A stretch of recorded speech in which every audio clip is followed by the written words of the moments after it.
só, as vendas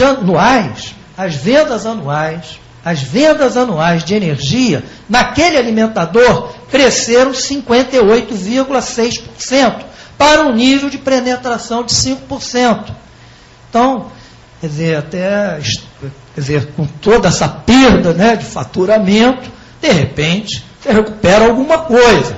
Ainda você pode acrescentar o seguinte: se você incentiva vamos dizer assim, nos locais onde a empresa vier incentivar isso, a empresa de energia elétrica, eu acho que ela deve fazer toda passar sua imagem corporativa de que está beneficiando o meio ambiente, com uma solução ecologicamente correta.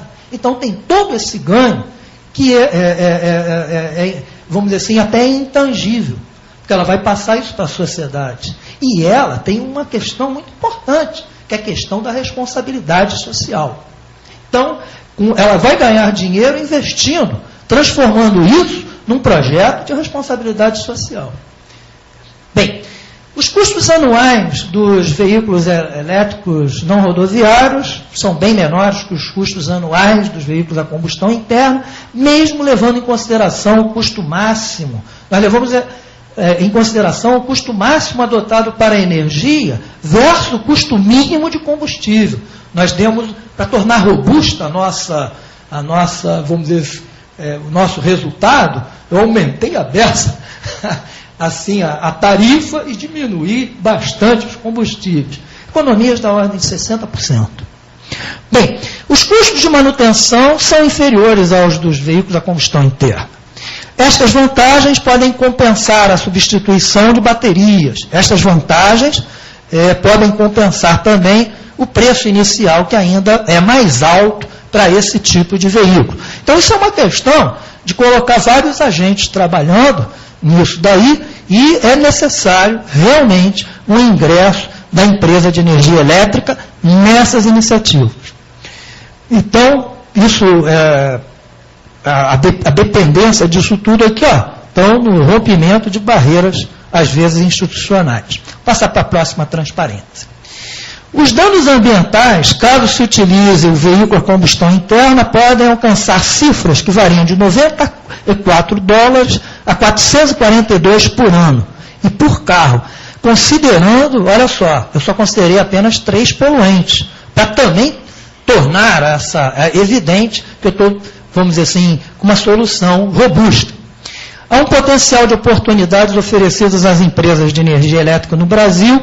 Significativos retornos são possíveis sem necessidade de investimento de portes assim imediatos. Isso é também uma questão muito importante. Fora a questão de crédito de carbono, que também pode ser, vamos dizer assim, negociado nisso daí. Inclusive, a gente desenvolveu algumas metodologias para também considerar essa questão.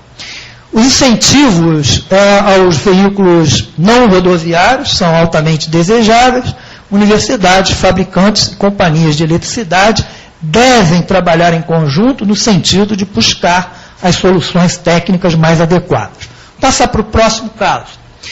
Vamos agora pensar num outro caso. Nós usamos uma outra metodologia, fazemos o caso do veículo elétrico não rodoviário, esse tipo Clube Car.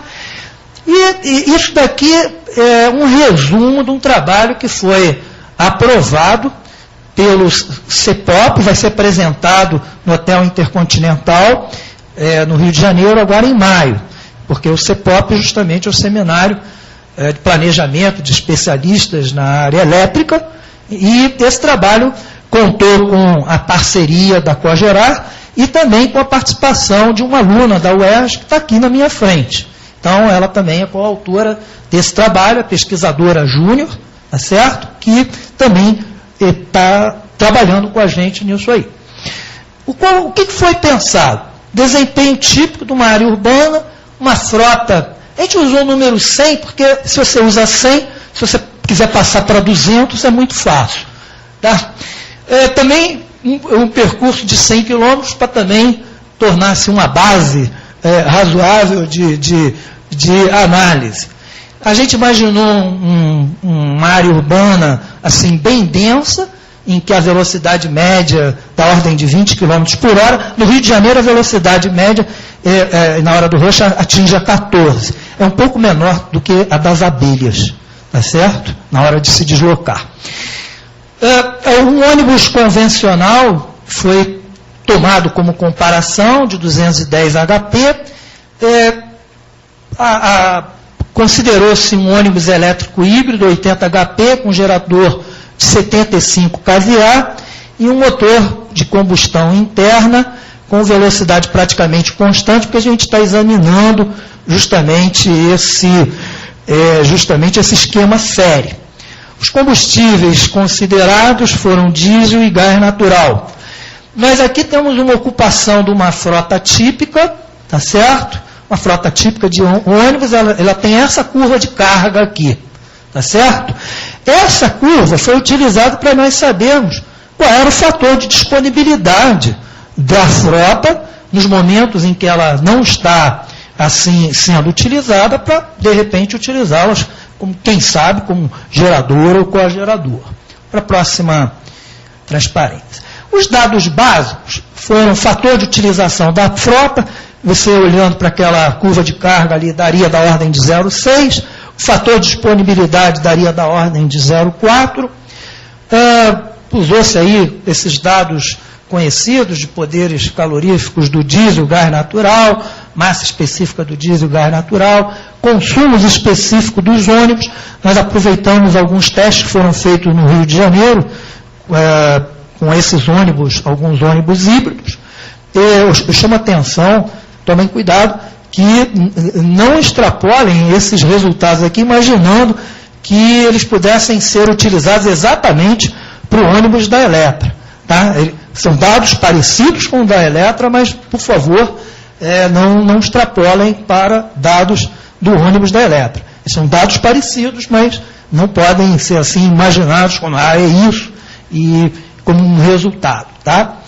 Rendimentos típicos do motor a combustão interna e do ônibus a combustão interna também foram considerados, e do ônibus elétrico híbrido.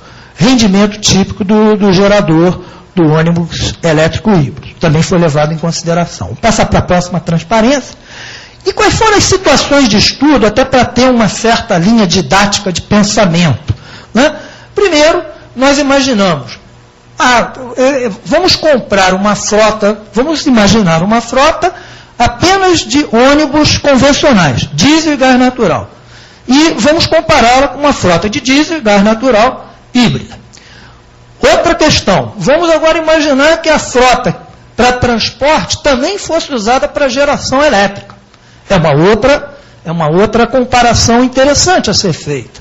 E num caso mais extremo, usar a frota para transporte e cogeração. Então nós temos aqui o ônibus elétrico híbrido sério, então ele está parado, está estacionado, nós temos um motor a combustão interna e o gerador. Eu posso, eventualmente, aproveitar essa energia térmica que está aqui, como também posso aproveitar a energia elétrica quando estiver estacionado. E aqui para baixo, você tem um veículo elétrico puro. Não é verdade? Ali embaixo, quando você tira esse pedaço daqui, você fica com um veículo elétrico puro. Tá certo? Bom, mas então, esses três casos, A, B e C, que foram examinados. Vamos passar para a próxima transparência. Na situação A, o veículo foi usado apenas para transporte